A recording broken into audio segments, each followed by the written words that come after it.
Bonjour à tous et bienvenue pour ce nouveau numéro du Parc et au-delà avec Vincent Chaudel en partenariat avec l'Observatoire du Sport Business et Paris United. Nous allons revenir sur l'actualité footballistique de la semaine et notamment celle du PSG.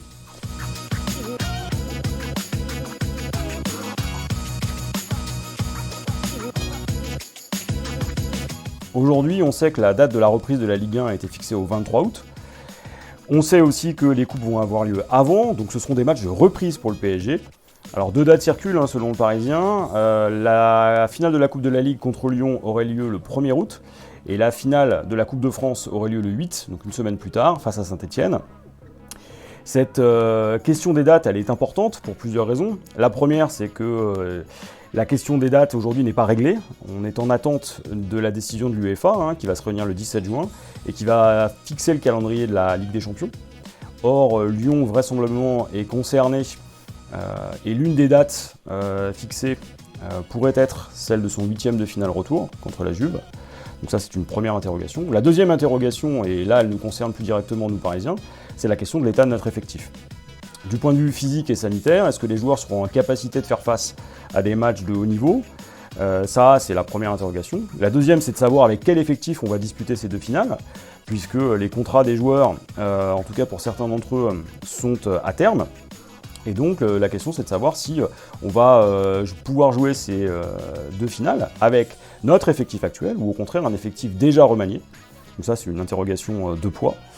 Et puis outre ces problèmes de date et d'effectifs, il y a véritablement la question de savoir si au regard des échéances le PSG sera prêt.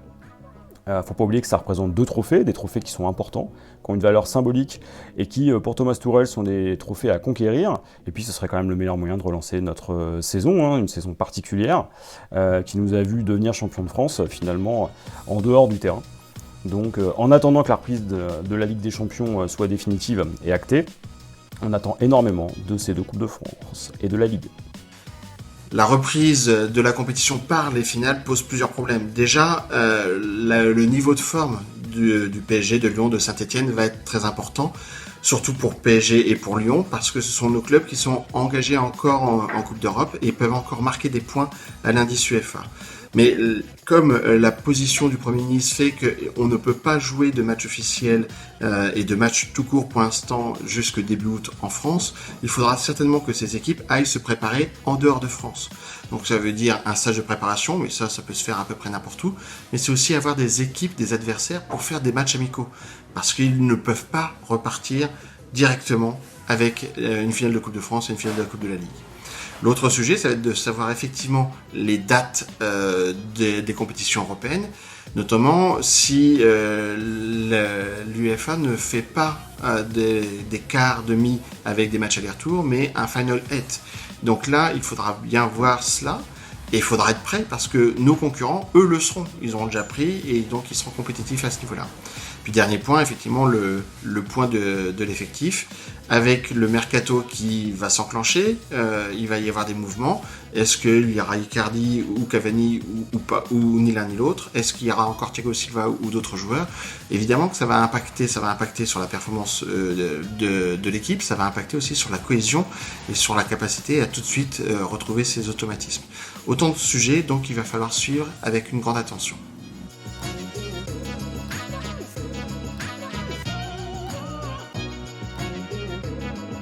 Alors l'autre information qui a retenu mon attention cette semaine, c'est les évolutions de l'UEFA par rapport au fair play financier.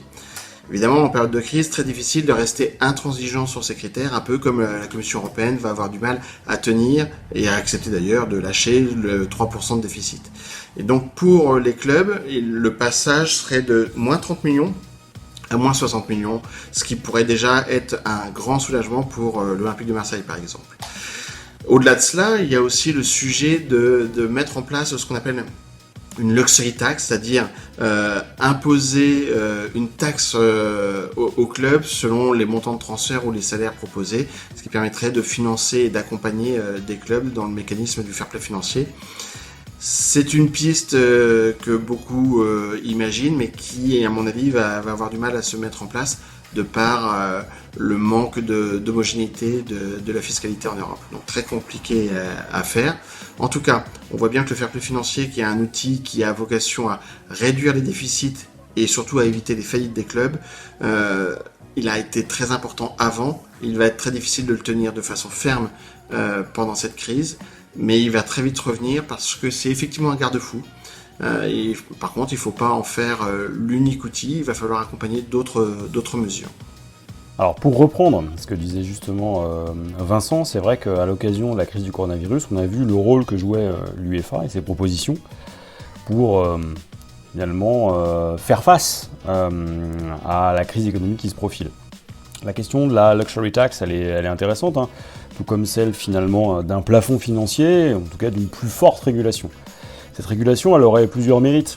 Le premier, c'est effectivement, Vincent le disait, hein, c'est d'être un garde-fou qui protège à la fois l'industrie et l'économie du foot, mais ça permettrait aussi de rassurer les investisseurs, et notamment ceux qui comptent venir investir dans le football européen. Alors, on a vu des capitaux américains s'intéresser à Toulouse, hein, des capitaux saoudiens à Newcastle. Il y a toujours la question de la vente de Marseille qui reste sur le devant de la scène. Autant de sujets finalement qui montrent aussi le rôle qu'a l'UEFA. Et ce qu'on peut souligner aussi, c'est que l'UEFA aujourd'hui a peut-être manqué une occasion historique, notamment vis-à-vis des gouvernements.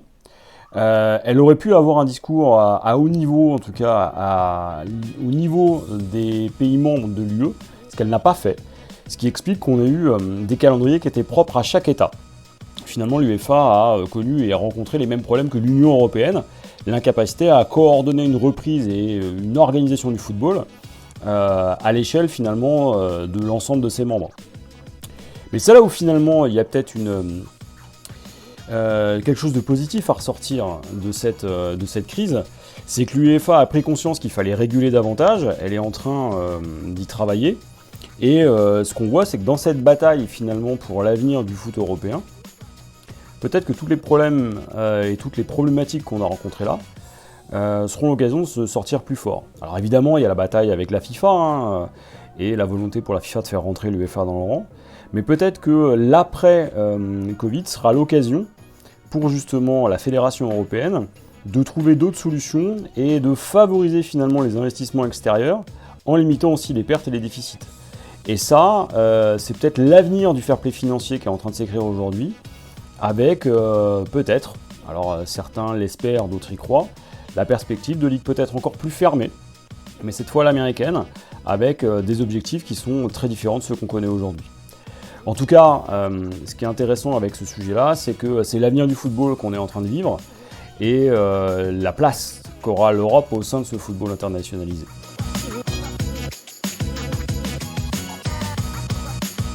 Sur ces mots, on va vous souhaiter à tous une bonne semaine.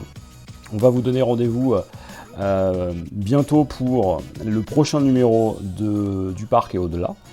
Et surtout, dans l'intervalle, abonnez-vous, retweetez les liens et partagez-les. On compte sur vous et on vous dit avec Vincent, à bientôt avec Paris United et l'Observatoire du Sport Business.